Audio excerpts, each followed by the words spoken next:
All right, guys, so what I'm going to do real quick is go over your lab that you're going to have on Monday, since I will not be there. So we'll start at the top of this packet.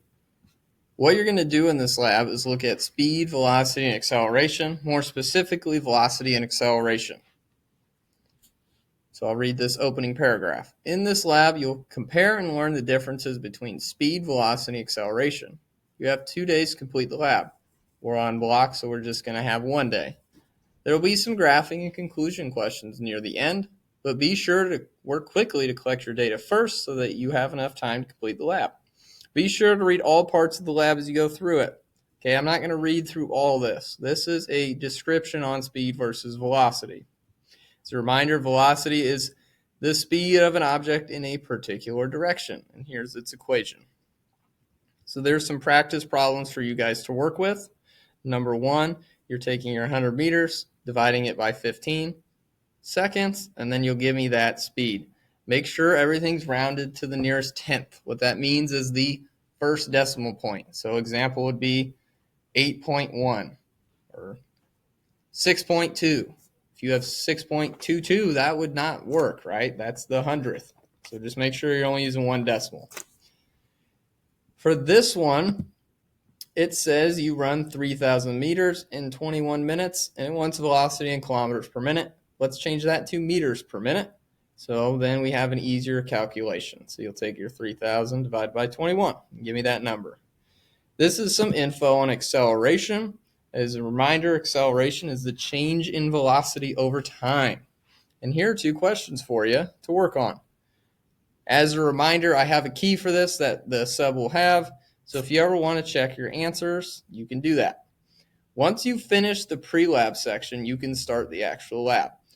So what we're doing is we're using marbles, and we're seeing how when we change the ramp in which the marble flies down, how does it change its velocity?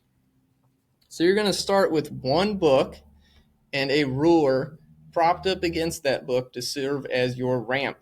There will be an orange post-it note to show 1 meter, because that's how far we're going to have it go. So all these distance traveled can then be 1 meter. So you can fill all those in. You're then seeing how long it takes for that marble to roll 1 meter. So you'll start a stopwatch, and once it flies past the orange, you'll click stop. Then you'll give me an average. So you'll take these 3 numbers, divided by 3, same thing with your time. You will then add a book to your ramp. Okay, so you'll just grab an extra book from my stack in the corner and make a 2-book ramp and do the same thing. Once you have that data, that's what you can use for the remainder of the lab, for your data analysis. Number 1 wants to know the velocity of the ball. So you can use your average. So take your average distance, divide it by your time, and that will give you this answer. Make sure you show all your work. You will do the same thing for 3. Okay, 1 and 3 are the same, but number 1 deals with data table 1, and then number 3 deals with procedure 2, data table 2. Okay, 2 and 4 will require a little bit of extra work. So what I did for 2 and 4 is I added an extra data table you can use. The only way to find velocity is by finding, or the only way to find acceleration is by finding 2 velocities. So we're going to almost use the stopwatch as like laps for this. You only need to do 1 trial. So you'll have your 1 book trial, 2 book trial. And that's how we'll find an acceleration, and then put that number you find into 2. And then for the 2 book one, you'll put that number that you find and throw it onto 4. Okay? So how do I do that? Well, what I need to do is once the marble hits halfway, I'm going to hit a lap. That'll give me a time. And then once it fully finishes, I'll hit another time. And so what you should see is, I'm just going to throw random numbers. Say this is 0.7, this is 1.8. Okay, well, you take your number here, divide it by your distance, that gives you a velocity. Take this time here, divide it by this number, that gives you a velocity. Now we can find acceleration. We take these 2 numbers and subtract them. Remember, this is the final, so this will be subtracted from this. If we did the other way, you'd get a negative number. So take these two numbers, put them at the top, and then take your times and subtract them from each other. And that's how you'll find the acceleration. You'll do the same thing for this one. Okay?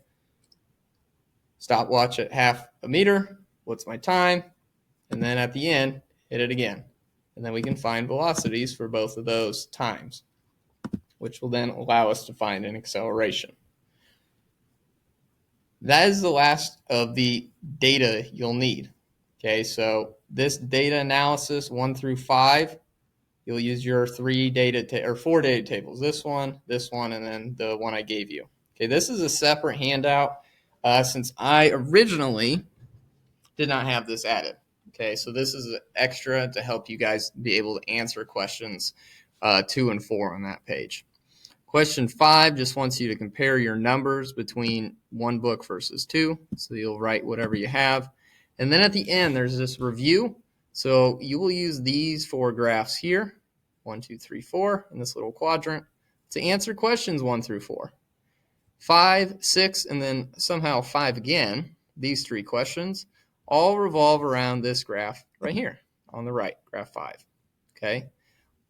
So I have a key in the room that the sub will have, but this should be fairly straightforward. And if you have any questions, I have my email open so I can answer them. But that's the gist of it. And all right, we're good to go.